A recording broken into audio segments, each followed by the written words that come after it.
আচ্ছা, আজকে না আমরা বাবাকে একটা সারপ্রাইজ দিতে চলেছি, তো সেটা ভাবছি আগে তোমাদের সাথে শেয়ার করে নিই।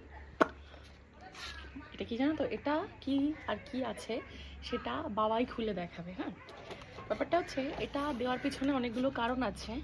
বাবা আর মায়ের মধ্যে রোজ ঝগড়া হয়, ঠিক আছে? বাবা মায়ের ফোনটা নিয়ে কাড়াকাড়ি করে, বেচারার দুঃখের দিন আজকে শেষ হতে চলেছে, আর বাবার নিজের বলেও কেউ আসতে চলেছে। চলো আসো আজকে বাবার রিয়াকশন দেখি। আর হ্যাঁ, এটার বিষয় না বাবা কিচ্ছু জানে না, ঠিক আছে? চলো আসো আসো। তোমার হ্যাপি বার্থডে আজকে। আর কবে তোমার জন্ম? জন্ম সাল বলো। হ্যাঁ বাবা, জন্ম সাল বলো।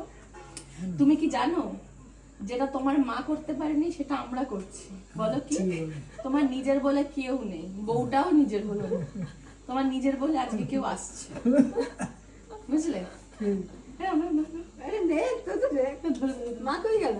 হ্যাঁ, মা তো বউ দরকার নেই। মা একটু রিঅ্যাকশন করে। আরে খোলা খোলা খোলা খোলা।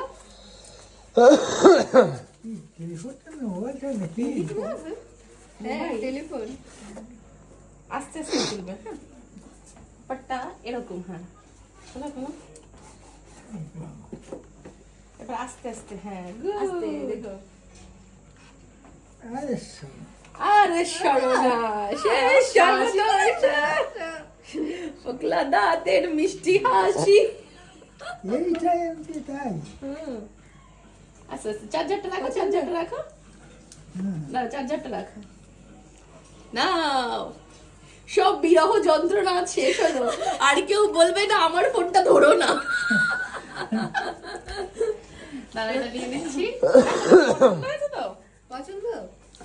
আরে পছন্দ হচ্ছে চালানোর কথা চলানি কথা। তাহলে টেপ দাও, চেপা ফোনটা দিয়ে ঠিক ছিল। নিনি তাহলে এটা ভালো হয়েছে। একটু কানে দাও দেখি, তোমার গায়ের রঙের সাথে এটা কেমন খেলছে, একটু কানে দিয়ে দাও দেখি। হ্যাঁ, হেভি লাগছে, হেভি লাগছে। তোমাদেরও কেমন লাগলো জানিও। বাবা তো ভীষণ খুশি হয়েছিল। তো চলো আজকে tata. Mister and Mrs eyes blog